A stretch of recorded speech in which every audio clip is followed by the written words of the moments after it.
Thank you for joining us once again here on the main news. I'm Justin Mahlatla. Peaceway Zomunyika joins us at the sign language desk. And I'm Tariro Manameke with Marilyn Lovo at our Montrose studios. Let's take a look at the leading stories tonight. The UK develops a new approach to Africa, which is about listening to the continent's agenda. This came out when the UK Minister for Africa, Lord Collins, paid a courtesy call on President Mnangagwa this Wednesday.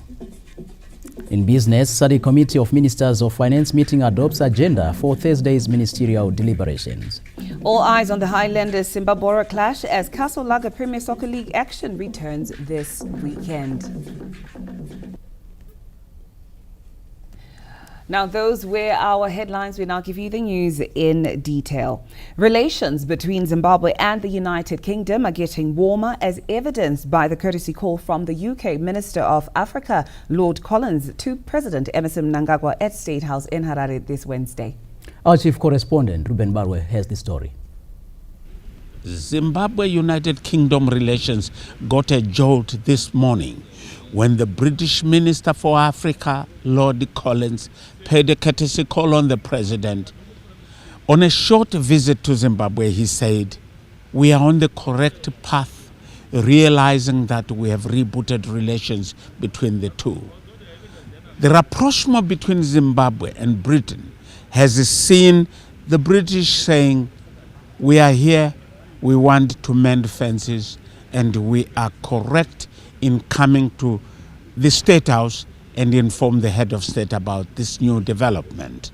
It's been a real pleasure to meet His Excellency this morning, but it's been a real pleasure to be here in Zimbabwe. We are absolutely committed to building a partnership based on equality and respect, but on a simple mission, a mission for economic growth that can support both of our peoples, creating a win-win situation. We've had a very, very positive exchange this morning, so I'm extremely pleased, and I'm looking forward to returning back to Zimbabwe. Government in the United Kingdom is about developing a new approach to the continent of Africa, where we actually launched a consultation last year, a consultation on our approach, which was about listening and not talking, about focusing on the continent's agenda, not simply ours, creating a win-win situation focused on growth. The acting Minister of Foreign Affairs and International Trade, Comrade Mangaliso Ndlovu, said, "True, Zimbabwe is open for business," as the president underscored during the meeting with the British envoy. He said that he'll be back, and he'll be back to do more, realizing that earlier in the morning he had met British business people for a breakfast in this country, and they also gave him a very positive response. The president welcomed his guest with open arms, reassured him that Zimbabwe remains open for business and that he's happy with the progress that the two countries are making in terms of improving the relations. So it really was a very good and warm meeting between the president and Minister Lord Collins. And his desire is to see how they can be supported to invest more and to facilitate trade. So he was highlighting a number of issues that are very optimistic that came from that engagement this morning. If you rewind back since the advent of the Second Republic, the Zimbabwean government took a policy of being a friend of all and an enemy to none. And the President of the Republic, Comrade Emmerson Mnangagwa, has met quite a number of British officials, starting with the former British Prime Minister, Tony Blair, several senior British officials, some who came for his inauguration. So these meetings with the Zimbabwean head of state are indicative of a positive relationship emanating out of this. This rapprochement between Zimbabwe and Britain obviously is a good thing to business, is a good thing for the relationship between countries that at one time saw things differently. Ruben Barwes, ZBC News, State of Harare. Government says it is instituting measures to unlock and extract greater value from its mineral resources, with particular focus on ferrochrome production. Government has taken a decisive approach to maximize benefits derived from the nation's chrome resources through adoption of measures that include the use it or lose it principle. Briefing the media in Harare this Wednesday, the Minister of Mines and Mining Development, Honorable Winston Chitando, said the use it or lose it policy is designed to curb speculative holding of mining rights without active mining operations. Cabinet looked at Ferrochrome to say, look, how can we unlock the potential in Ferrochrome to ensure that, the Ferrochrome industry grows? So there are a number of measures which will be implemented. The first is the use it or lose it, where those who hold large concessions of chrome ores and are not being used, they will be subjected to the use it, lose it principle. So when we talk of use it or lose it, yes, government is sensitive to the fact that there are producers investors who invest in ferrochrome capacity, but they would want to be assured of feed to feed that processing capacity. So that's factored in when we look at the use it or lose it principle. In addition, government has announced that the issuance of chrome mining titles above 100 hectares will only be allowed where it is associated with furnace development or expansion. With immediate effect, all chrome title above 100 hectares will only be issued where it is directly going to expand current furnace capacity or feed into current furnace, into new capacity. So we would like investors, to come, get resources, establish a furnace. If you look at the profile of the Zimbabwe ferrochrome producers, you do have the large producers like Afrochem doing about 180,000 tons, Zimasco plus minus 180,000 tons. You also have producers who range from as low as 3,000 tons. While Zimbabwe boasts of huge reserves of chrome ore, the mandate for chrome miners to invest in furnaces signifies a major push towards local beneficiation in the ferrochrome industry to increase the country's industrial capacity and boost export earnings from higher value products. John Nandara, ZBC News, Harare.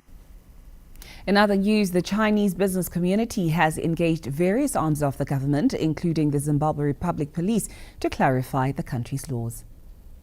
The Chinese business community in Zimbabwe has grown tremendously over the years owing to the strengthening of trade and economic cooperation between the two countries.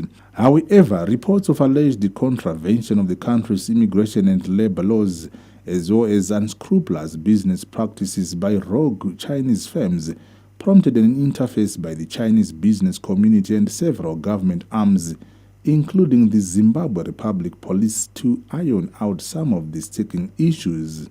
There are reports of illegal exploitation involving foreign nationals, particularly targeting elephants, that is in wildlife crimes, riverbank mining and illegal logging, leading to deforestation and biodiversity loss, unauthorized use of toxic chemicals, harming water sources and soil quality, especially from mining activities. Chairperson of the Parliamentary Portfolio Committee on Industry and Commerce, Honorable Clemens Sidiwa, sought to clarify the issue of reserved sectors where some Chinese businesses are operating. I can give you an example of the 17 reserved sectors that we have. We have got the haulage trucks.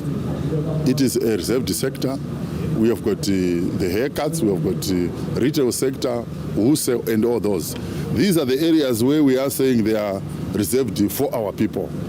And in terms of value addition, the minerals, the chrome, diamond, platinum, granite. For us as a country, in order for us to benefit, we are looking at value addition and the beneficiation of value chains so that we can localize the value chains. The Huan Business Association, which has over 10,000 Chinese business people operating in the country, welcomed the engagement, which creates a better understanding of the country's laws. Zimbabwe and China, we are all-weather friends, and we want to build Zimbabwe. We also want to, as I said, we want to achieve mutual prosperity. So we want to see how can, just to avoid all the misunderstanding and to understand each other more. Zimbabwe and China have strengthened relations through mutual cooperation, with several investments transforming the economy, such as the Manise Iron and Steel Plant, while the Robert Gabriel Mugabe International Airport and Hwange Power Station expansion initiatives are some of the signature projects to be undertaken by the Chinese government. Owen Mandova, ZBC News, Harare. And now in similar news, the ministerial meeting following up on the Forum on China-Africa Cooperation FOCAC Summit held in Beijing last year has begun. Discussions are focusing on speedy implementation of the 10 partnership areas driving the Sino-Africa development agenda. Ministers responsible for foreign affairs and trade who converged here in Changsha, China for the ministerial follow-up meeting of the Beijing summit have agreed that the speedy implementation of the agreed areas of cooperation during the 2024 Heads of State and Government Indaba is crucial. Co-chair of the ministerial meeting and China's Minister of Foreign Affairs, Honorable Wang Yi, said as FOCAC celebrates 25 years, the grouping has become a model of cooperation and solidarity for the global south. This year marks the 25th anniversary of the founding of the FOCAC. Over the past 25 years, the forum has been driving the rapid growth of China-Africa cooperation and become a model of solidarity and cooperation of the global south. At the FOCAC Beijing summit held in September last year, African leaders and I agreed to jointly advance modernization in 6 priority areas and work together to take 10 partnership actions, steering the China-Africa relations into a new stage of jointly building an all-weather community with a shared future for the new era. African countries also enunciated on continued collaboration between China and Africa in pushing for more developmental and economic benefits of member states. Since the FOCAC Beijing Summit in September 2024, the strategic and practical cooperation between China and Africa has delivered fruitful outcomes, and I commend these achievements. On top of this, I call for expediting the implementation of the 10 partnership actions to bring more benefits to the African people and to advance the building of the China-Africa community with a shared future. The Minister of Foreign Affairs and International Trade, Professor Amon Murwira, concurred, saying for Zimbabwe, FOCAC presents a unique advantage in developing several sectors. FOCAC is a very important multilateral forum between Africa and China. We were 53 African countries today, plus China, and we were discussing about cooperation in development. China has been Zimbabwe, first of all weather friend, and strategic, and now a 5-star ironclad relationship between us and the People's Republic of China. On the backdrop of several multi-billion-dollar projects, such as the new Parliament building in Mount Habden, the revitalization of the Hwange Power Station, Dinson Iron and Steel Company, and others still underway, Zimbabwe and China have, over the years, entered into partnerships in various sectors ranging from mining to education, science and technology, infrastructure development, with the Asian giant becoming one of Zimbabwe's largest sources of foreign direct investment. Olina Ndori, ZBC News, Changsha.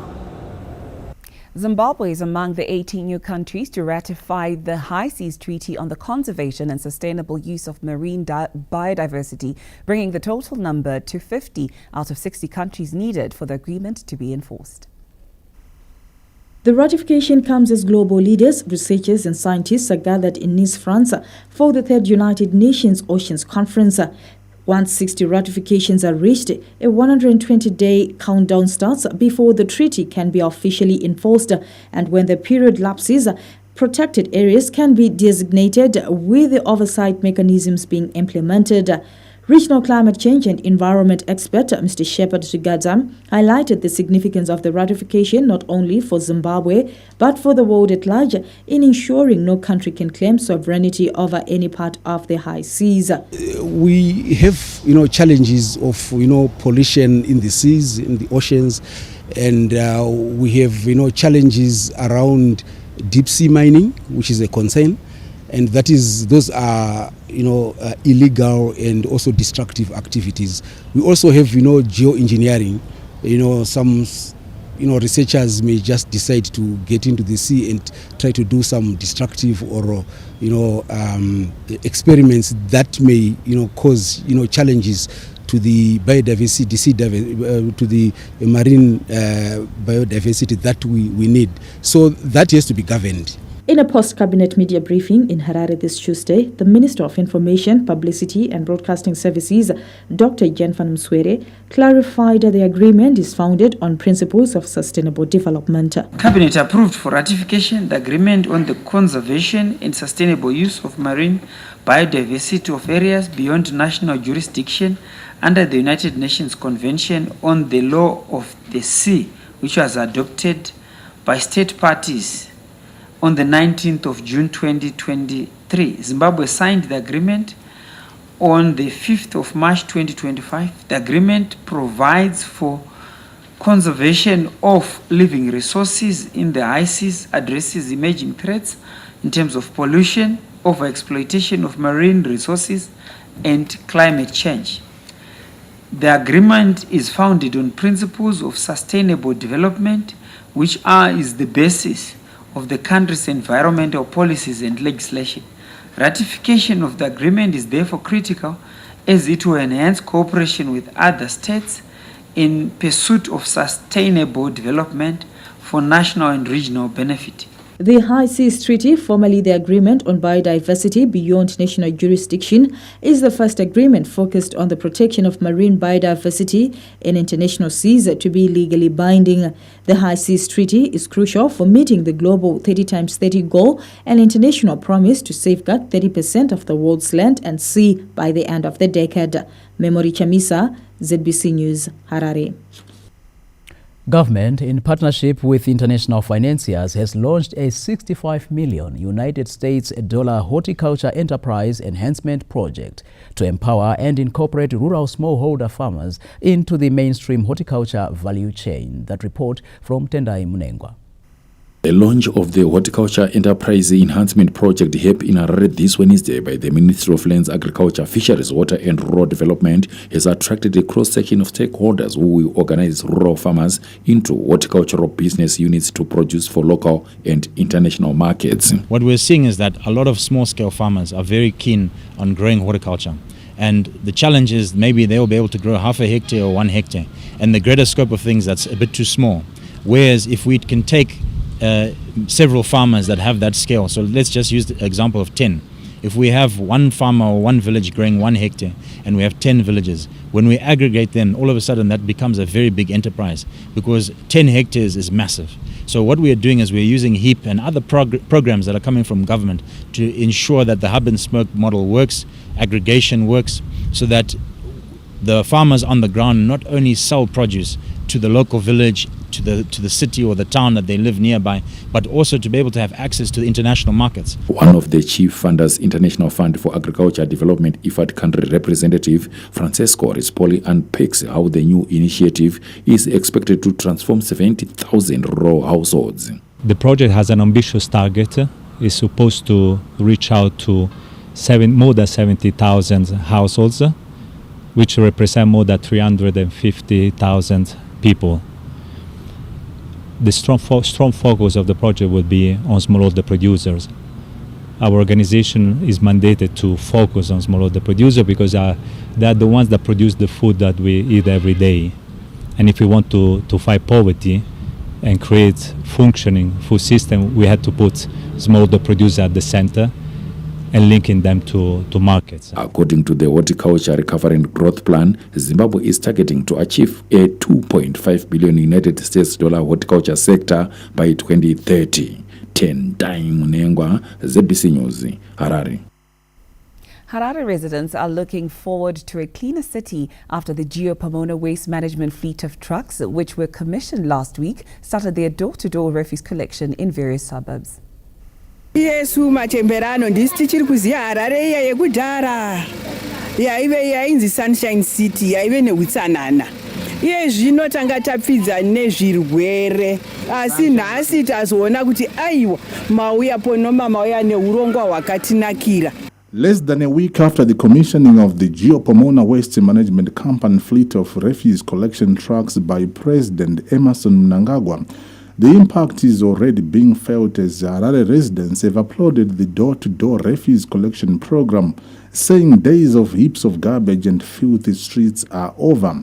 This news crew tracked the Geopomona refuse collection teams in Westgate and Glenview, with the residents saying at least there is justification for the payment of rates. Takazvikudza chose nhasi mauya mukati takuzodzoka every Wednesday muchitora marara edu saka takuachengetawo mudzimba imomo ende mati muchatipawo mabhini. Dai mukaramba muchidai nekuti izvozvi madumping places anga achidhambwa marara uko akaklinwa saka kuti vanhu vazodzokorera futi kuenda ikoko unenge watouyanga futi. Marara kumusoro kwanga kwakazara singaiti ukoko patachita kumarabuku asi tikona zvino kwakaklinwa zvinhu zvese zvifamba mushe nhasi mota yatofamba ichitakura marara tikunzwa kufara. Maresidents they are consistent kubhadhira refuse collection pamabills saka tichingoda consistent kuti at least vakangomaintaina kuti each and every week vanongocollectawo marara. You won't even hear ma-residents are disgruntled or anything.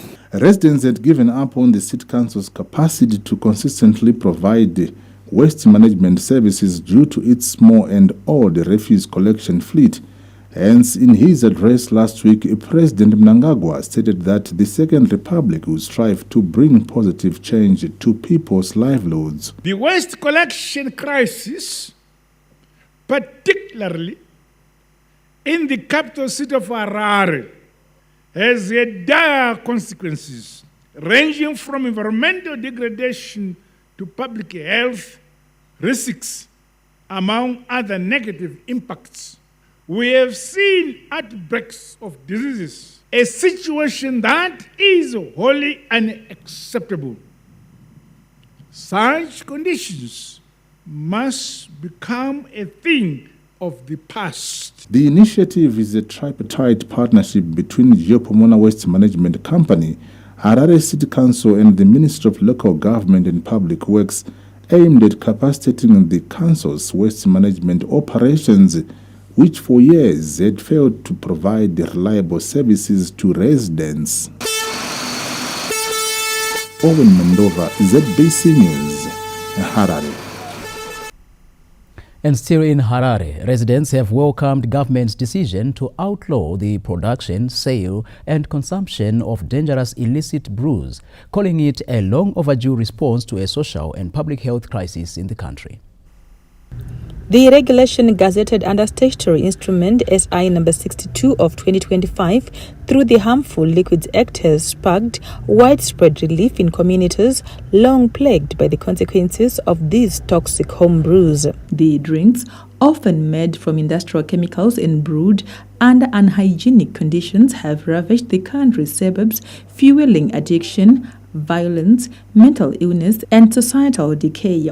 Residents say the streets have become battlegrounds not of crime alone, but of collapsing families, wasted youths, and lost productivity. My youths, most of them have gone mad, some have gone insane. If you look at this young man, he was a father of 3. But as a result of taking my drugs and my illicit brews, here we are. is now insane. Munhu akutopenga. Ndoti tumbwa tuya kuti tumbwa nickname chimidzi tudoro utu twakatofanana nembwa hatuiti zvachose ende mwana akamwa kadoro aka kuti umutsiura achiteerera hazviti. Mutemo iwoyo isusu tinousapota kuti tudoro ngatukubviswe kana iwe wachona kwahunohodwa kwachona ngazvivhariswe nekuti zvatipedzera mhuri. Matambudziko atiri kusangana nawo nevanhu vakuru vamusombodhiya uyu akanyanyisa. Wada kutosava mwana wachikoro chaicho havachatoenda. Vamwe vana vechidiki chaivo vari kutizira vari vadiki nekuda kwemusombodhiya iwoyu. Wada kuzvitarisa vangopera kufa tsve kuti vachengetewo vabereki vakachengetwa nevabereki.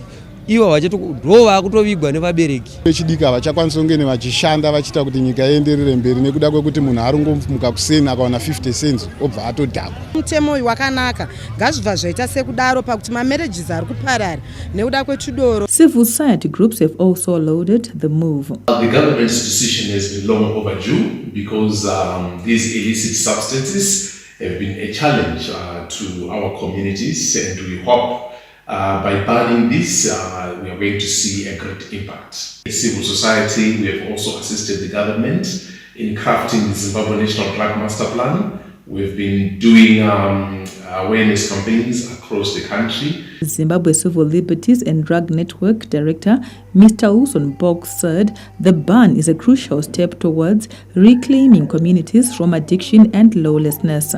Government's ban on harmful brews is being seen not only as a health policy but as a cultural and economic intervention aimed at restoring dignity, productivity and peace in Zimbabwean communities. Abigail Tembo, ZBC News, Harare. Remember that these stories are available on our website, that's www.zbc.co.zw, and they're also available on our social media pages, on YouTube, on X, as well as on Facebook, and our handle is @ZBC News Online. And here are stories still to come in this bulletin. In business, SADC Committee of Ministers of Finance meeting adopts agenda for Thursday's ministerial deliberations.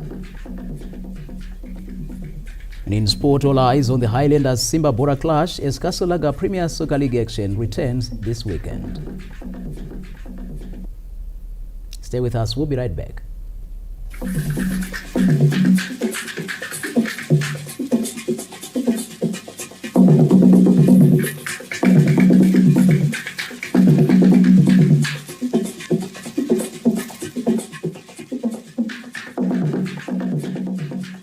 Welcome to Enterprise Online's International Payment System. Today, we'll walk through making international payments with pre-booked exchange rates on Enterprise Online. First, log into your Enterprise Online account and navigate to the International Payments section.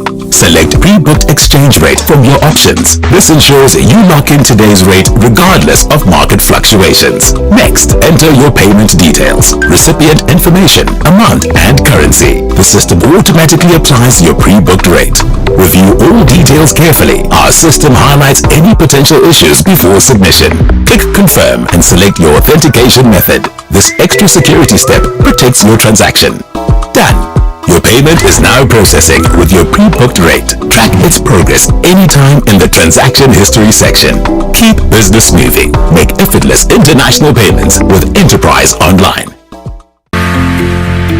The winter wheat planting window has been extended to the 15th of June 2025, giving farmers additional time to complete their planting activities. However, farmers are strongly encouraged to expedite their planting to take full advantage of the remaining time and ensure optimal crop establishment. Given the late planting, it's essential to adjust the seed rate upwards, potentially 260 kgs per hectare, to compensate for the anticipated reduction in tillers. At this stage, opting for early maturity wheat varieties is highly recommended, as these can mature before the onset of the rainy season. To start with a vigorous growth, basal fertilizer application is crucial at planting time, with a recommendation rate of 500 kgs per hectare of compound D or 350 kgs per hectare of zero blend. Immediately after planting, irrigating the fields to field capacity will help facilitate easy germination. Ministry of Lands, Agriculture, Fisheries, Water and Rural Development. Food security everywhere, every day.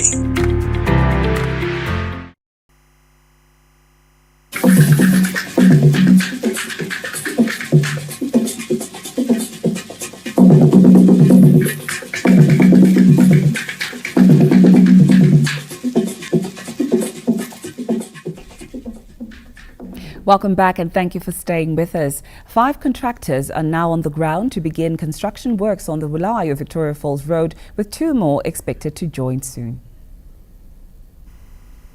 An update on the Bulawayo-Victoria Falls Road rehabilitation project was given by the Minister of Transport and Infrastructural Development, Honorable Felix Mona, while responding to questions raised during the question and answer session in the National Assembly this Wednesday. The Bulawayo-Victoria Falls Road, the contractors have mobilized as we speak. 5 are on the ground.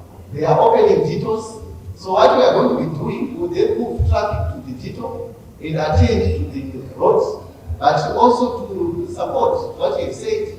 We are going to be maintaining, so every particular contractor or the particular section they are awarded, they will superintend over road maintenance, grass cutting, and each particular contractor is got about 50 kilometers. Government also says it is considering amendments to the Cyber and Data Protection Act to strengthen measures against the dissemination of false information on social media.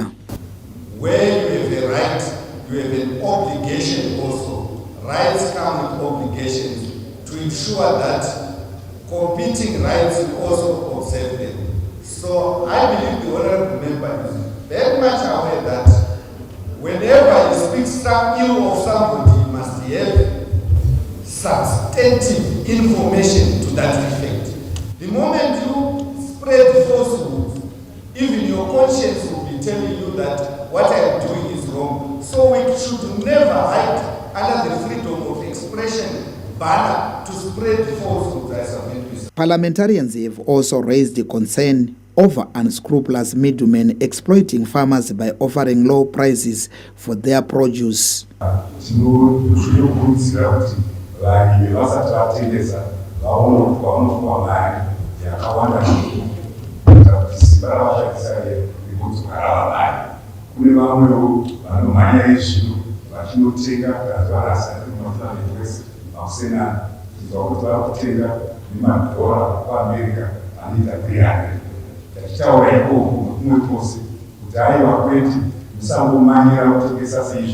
The issue of a woman who is suffering from a rare condition, whose story was aired on ZBC's main news this Tuesday, legal framework governing the ownership of dangerous dog breeds such as pit bulls and the recruitment of temporary teachers are some of the matters debated this Wednesday. Peter Chivima, ZBC News, Mount Hamden.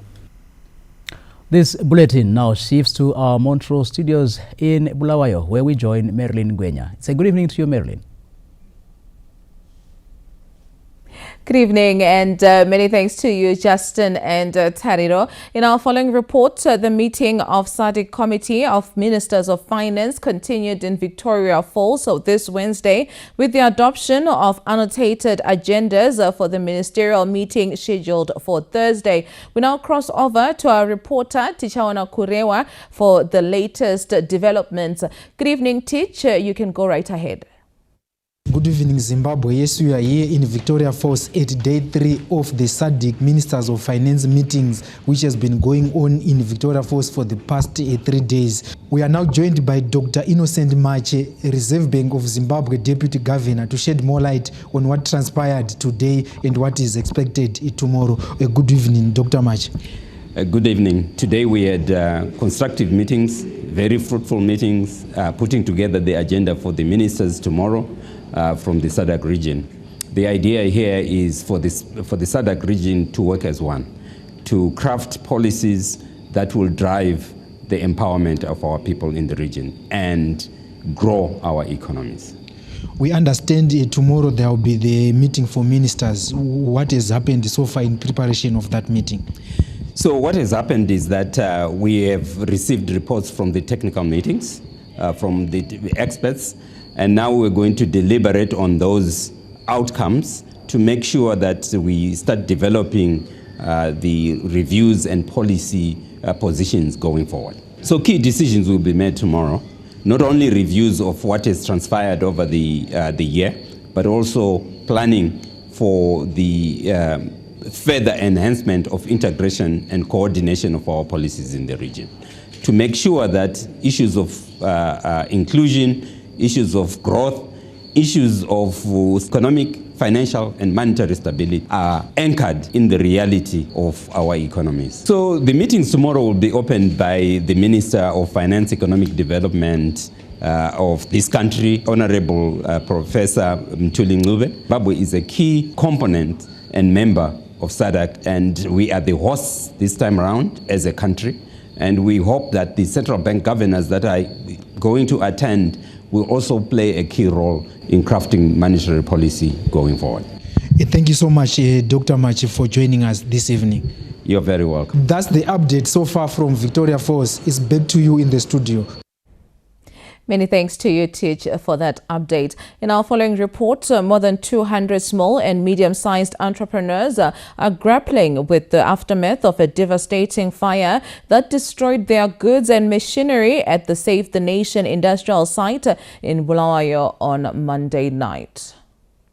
Small and medium entrepreneurs operating from Save the Nation industrial site in Bulawayo are counting their losses after their wares and machines were gutted by fire Monday night under unclear circumstances, leaving at least 250 of them jobless. So besidinga uncedo ukuthi ihulumende ingasibonela ukuthi isibonele iplan layo ukuthi sizame ukuthi sibuyele back ngoba asela lutho. Sanazosvika makuseni tichiona zvitarisike zvinhu zvese zvakapera kutsva, machines ese tine ma-spindle molders, ma-ripsaw, ma-compressors, ma-thicknesser, ma-surfacer, ma-hand tools ese akapera kutsva. Into ezichiliyo zinengi kakhulu besilama-order abantu angawetha kubo 1000 US. Imchina yethu ati ifika kubo 10,000. So besicela nje igovernment ukuthi maybe ingasincedisa. Bulawayo Chamber of SMEs program coordinator Mr. Nketa Dlamini confirmed the incident, highlighting that they are still assessing the cost of the damage before they seek assistance from stakeholders. We still have to make an assessment to say what is the value of property which has been lost, what's the value of machinery which has been lost. We should give them enough platform, enough strength as a population, as a nation, as Bulawayo, to restart their lives, to restart their businesses. You realize the magnitude of this fire is so huge that they need our support. They need Bulawayo to come together as stakeholders. We support them. If it means we need to talk to central government, to local authority, to other associations, and we see what we can salvage insofar as they are tomorrow, insofar as the employment is concerned. The SMEs sector is a key driver of economic activities in the country, employing over 50% of the country's workforce. Zimbabwe's innovative heritage-based education 5.0 model is delivering commendable results, as evidenced by the outstanding achievements of students from the National University of Science and Technology, who claimed top honors at the prestigious Global Digital Forum in Russia. The recent triumph of NAS students at the Global Digital Forum served as compelling evidence of the heritage-based education model's profound impact on nurturing globally competitive talent.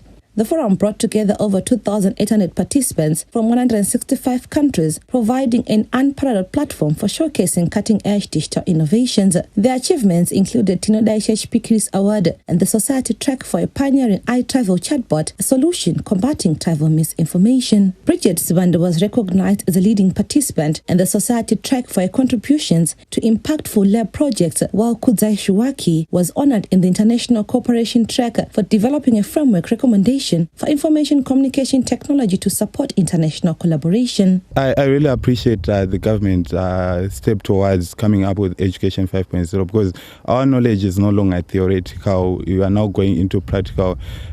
Winning global awards isn't just something simple. It shows that we have a strong foundation, a strong background that empowers us with the skills, and it nurtures the talent so that we can be compete on the global space.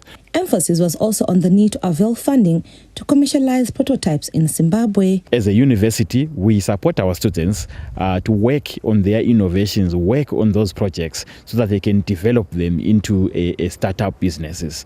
We wish we could be having enough funds that can be given to students so that these ideas, don't just end in prototypes, but they are actually commercialized and they form up businesses that can create employment for our youth out there.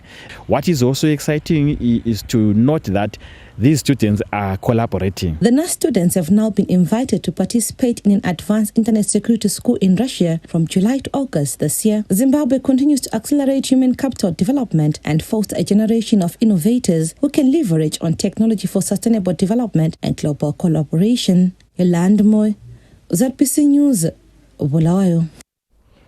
Government has encouraged Zimbabwe prisons and correctional service officers to actively engage in income-generating projects at their establishments and contribute towards self-sufficiency and economic growth. 615 Zimbabwe prisons and correctional service ZPCS officers this Tuesday graduated in different courses in Tabazinduna Training School at Umgoza district of Matabeleland North Province. The courses include basics in stores and supervisory management, security and intelligence, internal police and special weapon and tactics. Graduates highlighted that they are ready for a new chapter. Ngiyabonga umongameli wethu. Mina ngivela komtshina njengamasili wasinanzelela ukubana asingenise emsebenzini. Sifundile ukuthi we should stay away from drugs, stay away from corruption, and safunda lama entrepreneurship skills. Ukuthi we should not depend on salary kuphela, but kule amanye ama projects omele siwayenze. Ndiva yopano ndono make sure ukuthi kana ndasika ku station kwangu ma resources ose zu shanganisira even the human resources kuti zinoshingiswa nenzira yokuti inyika yedu even station yedu zinokujwa munyika yedu yose. Guest of honor at the graduation ceremony, ZPCS Commissioner General Moses Chihovu emphasized the need for the officers to be productive. Whilst our mandate speaks more to incarceration, rehabilitation and reintegration, it is not a secret that the Zimbabwe Prisons and Correctional Service is transforming, and we are also emphasizing the aspects of productivity, innovation and entrepreneurship in order to achieve our objectives. I therefore urge you to actively engage in income generating projects at your respective establishments and contribute towards self-sufficiency and economic productivity in line with the national mantra, Nyika inowakwa neveni vayo, ilizwe lakiwa ngavanikazi valo. The Second Republic continues to empower civil servants with monetary and non-monetary benefits, including education, so that they contribute towards the attainment of Vision 2030. And that's it from myself, Marilyn Kenya, and the Montrose crew for tonight. Main news continues from Pocket Studios in Harare, where Justin is on standby. Justin, it's back to you. Well, thank you so much, Marilyn, and our team there at the Montrose Studios. Now, welcome back to our Pocket Hill Studios here in Harare. The tobacco marketing season is progressing well in Mashonaland East Province, with 23 million kilograms having gone through the province's 9 contract auction floors. Over 23 million kilograms of tobacco valued at more than 76 million United States dollars have so far gone under the hammer at the 9 contract auction floors based in Marondera.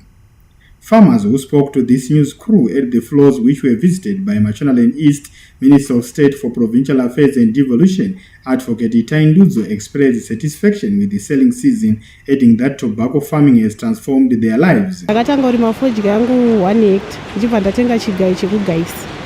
Ndichibva ndati pagore rakatera ndichibva ndatenga mota.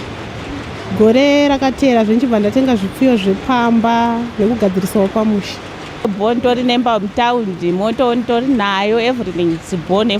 Government says tobacco production has contributed immensely towards the province's gross domestic product. We are very happy with the achievements for this season, as we managed to increase our production per unit area from 1.6 for the previous seasons to around 1.9 for 2024-2025 season. We are quite excited with the fact that we now have 9 established companies which are buying here. We are also happy that on a year-to-year basis, we have got a very solid growth trajectory. I've spoken to our farmers. They are quite happy because they find it convenient to come to Marondera, which is more central within the province. They are happy with the service they are receiving. They are happy that it is a hassle-free environment. Mashonaland East Province had more than 23,000 hectares under tobacco this season. Gerald, SADC News, Marondera. With the Second Republic prioritizing housing delivery, the Infrastructure and Development Bank of Zimbabwe is working on developing more than 2,000 housing stands under various partnerships in Masvingo. And Mercy Bofo Martina gives us the details. After the successful completion of the Klipsham Views housing project in Masvingo by the IDBZ and its partners, which saw the development of nearly 1,000 stands, the Development Bank has started working on phase 2 of the housing project, sitting on a 100-hectare piece of land. This Tuesday saw the bank's management and board touring the Klipsham Phase 1 project, which is taking shape with many houses already completed. IDBZ's mandate is one of reducing housing backlog in Zimbabwe. And I think we've played a very pivotal role as far as that area is concerned.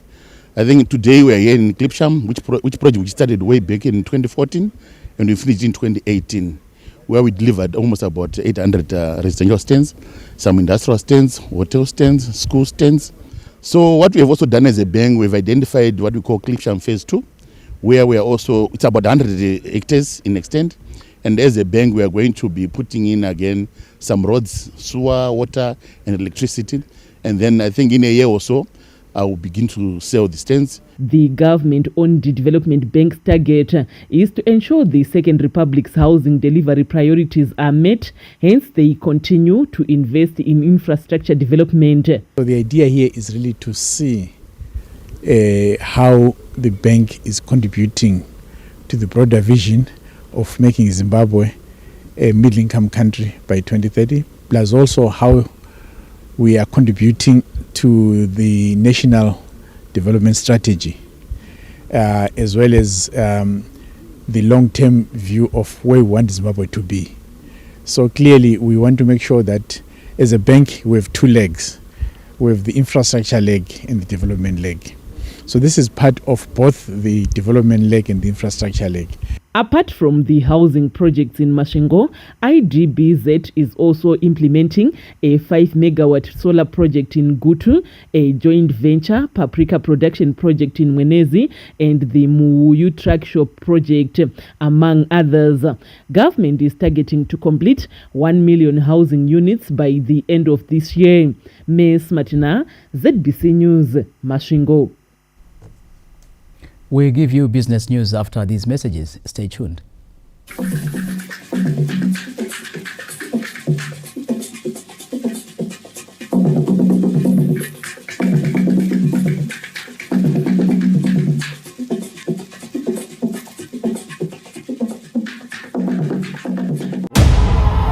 Asilwela ukunqoba kuphela, kepha silwela ukwakha isizwe esinohlonze.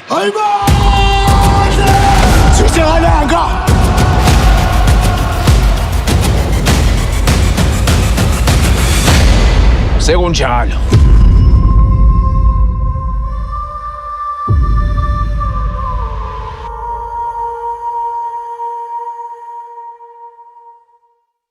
Create big moments with the fam. Get the KFC Family Fiesta. That's 6 pieces of chicken, 4 zinger wings, 2 mashed gravies, and large chips. Steelmate Investments, your friend in steel, is the leading supplier of high-quality steel and roofing sheets in Zimbabwe. We also supply grating, clear view fencing, Penox plates, puke pipes, checker plates, seamless pipes, and many more products that we have in stock. Visit us today at our Glen Eagles branch, which is at stand number 706 Glen Eagles Road in Harare, or call us on 0787 001 643 up to 6. You can also visit our Affirmative branch at number 346 Affirmative Way in Willowvale, or call 0788 930 556 up to 61. Our Mbare branches are at gate number 8 CSO at Magaba, or you can call that Mbare branch on 0782 408 415. Our other Mbare branch is the Discount Steel branch at number 1 Easterman's Place in Magaba as well, or call 0736 439 999. Steelmate Investments, your friend in steel.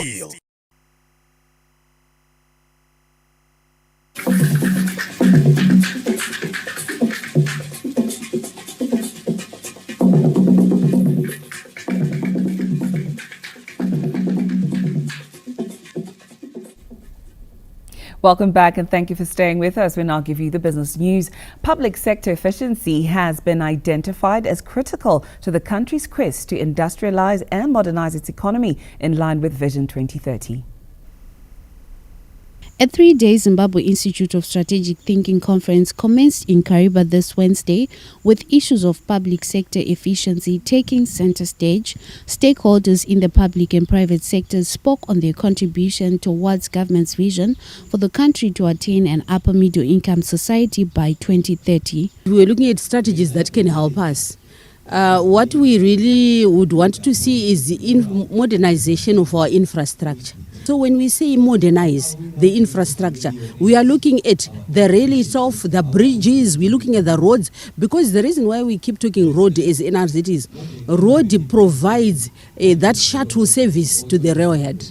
We are also happy with the view of the government of collaborating with the private sector, so that we'll be in a position to build the 2,800 schools that are in short supply. We are very happy that the collaboration of the private and the public sector, even in the dialogue, is adding value addition to the education, not forgetting the Education 5.0 and heritage-based learning. Economic analyst Mr. Lakson Zembe highlighted the importance of collaboration among different sectors of the economy, while the conference organizers emphasized the role of the think tank. Vision 2030 is a national vision. It's not a party vision. It's not an individual's vision, but we have said as a nation, we would like to make sure that by 2030, we are an upper middle economy. And that's a vision which is good for everybody, because the public sector represents 60%, at least 60% of this economy. And hence it's important to make sure that all aspects of our public sector systems are running efficiently. We cannot talk of Vision 2030 without the involvement of public sector, particularly the concept of efficiency. So what we did is we came up with an idea or a concept where we developed it, and we said let's mobilize all stakeholders across the country, inclusive of private and public sector. Government is accelerating implementation of the National Development Strategy 1 blueprint under 14 clusters to grow the economy and improve people's lives. Sela Marere, ZBC News, Kariba. From business, we get into sport, but first we take a break.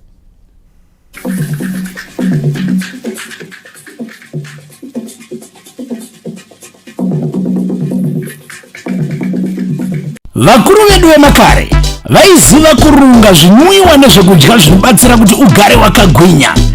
Isu veCaptain takaona zvakakosha kuti tibike Captain Ginger Wise tichishandisa zvinwiwa izvi.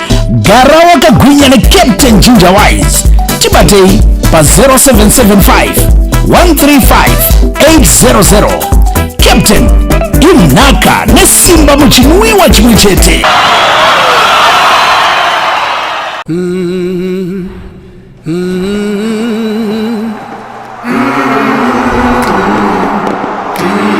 Crowd goes absolutely emphatic.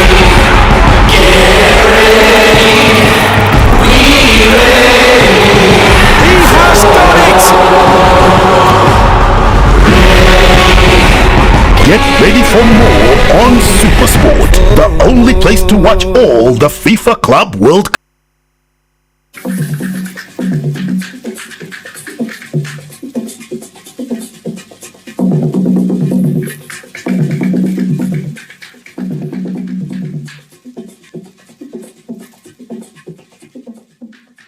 Wednesday it is, and welcome to Sports News this evening. My name is Lawrence Trusira. We start off with football news, where the Kasolaga Premier Soccer League returns after the international break with a focus on the Highlanders Zimbabwe match set for Barberfield Stadium on Sunday.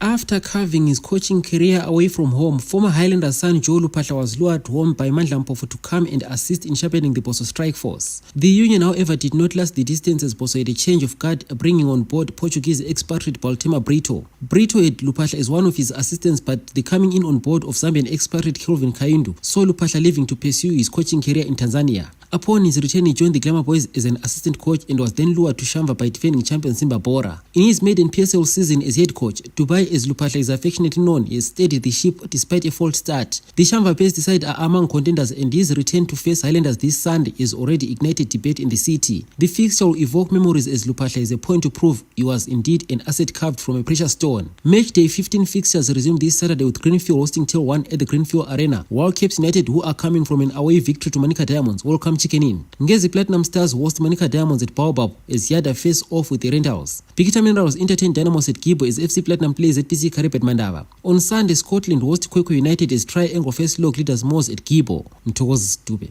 ZBC News, Bulawayo.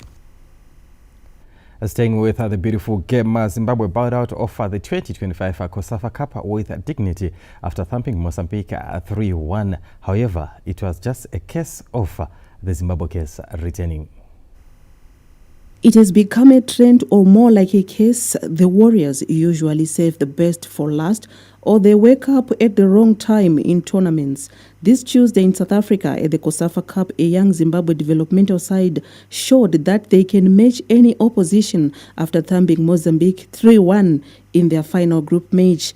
Earlier on, the Warriors had put up an uninspiring display in their opening match against Minos, Mauritius, playing out to a 0-0 draw before another underwhelming performance against hosts South Africa in a 2-0 defeat before finally showing up in their final group match.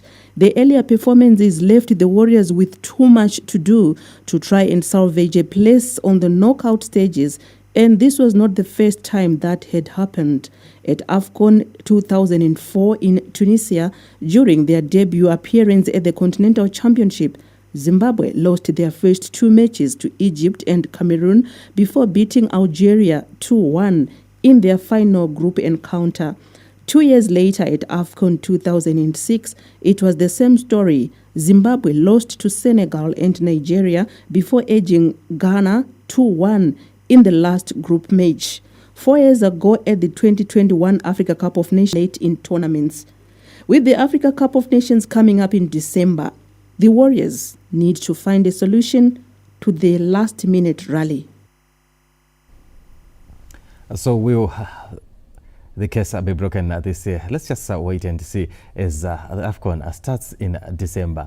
And still with football news, the Zimbabwe Football Association, ZIFA, has started mobilizing support for the Warriors after establishing a Go Warriors fans platform for spectators to attend the Africa Cup of Nations tournament set for Morocco in December.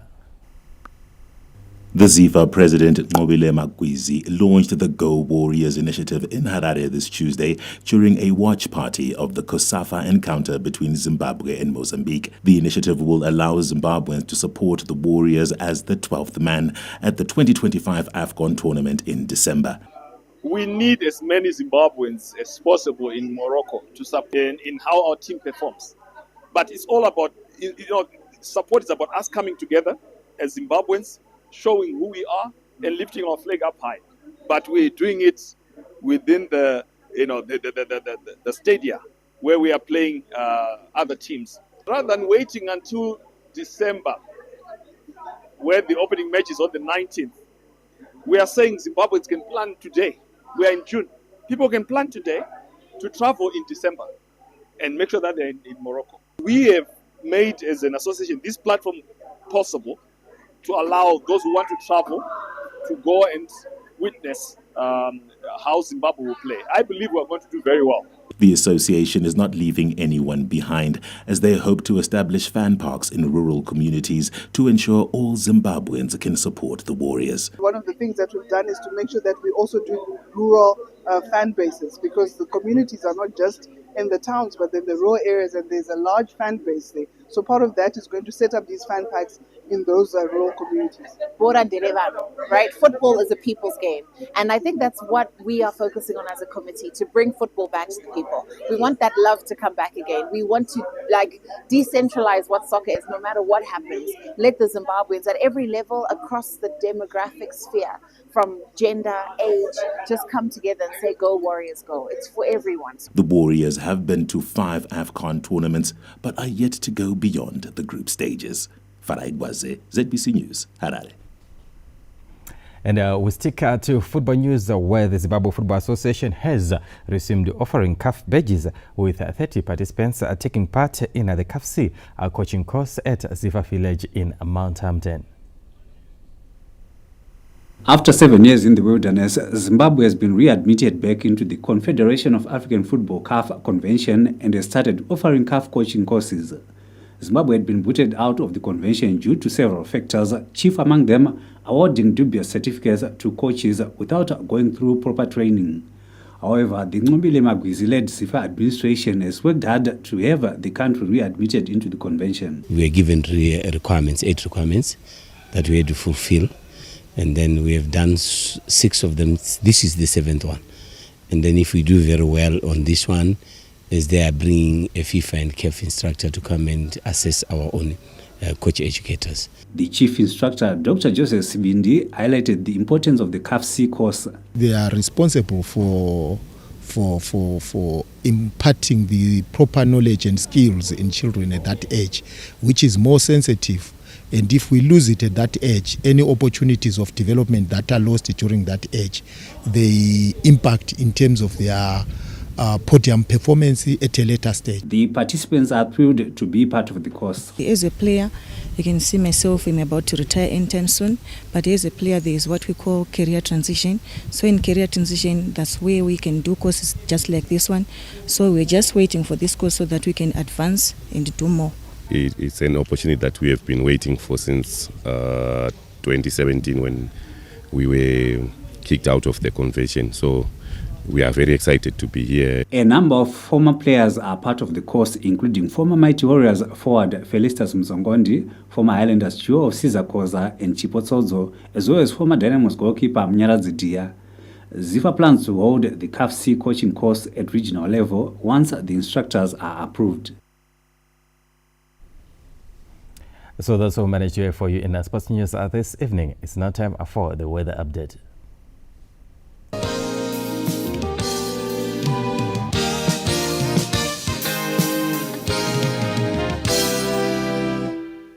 Hello viewers and welcome. It is time for your evening weather update. My name is Benjamin Kwaramba. Well, brief cloudy and cold conditions over Mashonaland West, the Midlands as well as southern parts of Manicaland, while Nyanga reported slight ground frost in the early hours. Afternoon was mostly sunny and warm.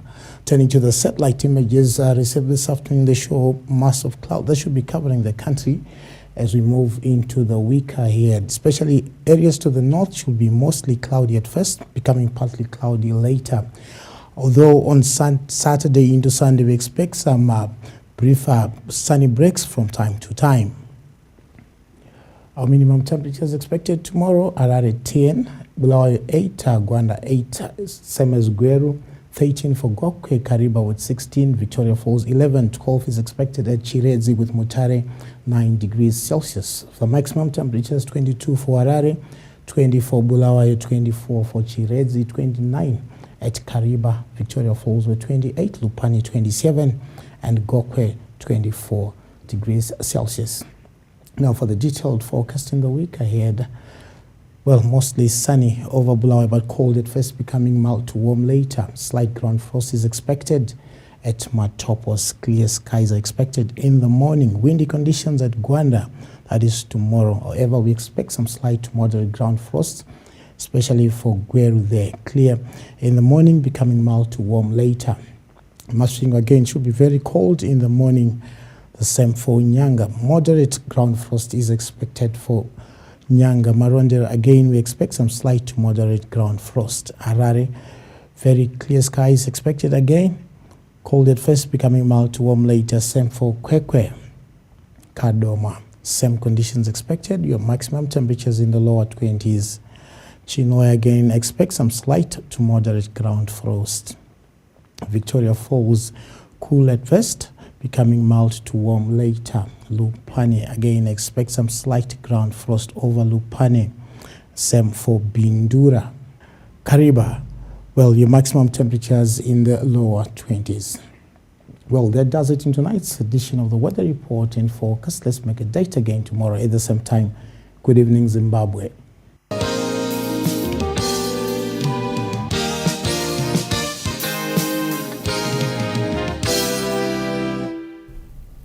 Many thanks to the Met Department for the weather report and forecast. And that puts a wrap on tonight's news bulletin from all of us here at Pocket Hill Studios as well as our Montrose Studios. It's good night and we'll catch you again tomorrow night. Good night.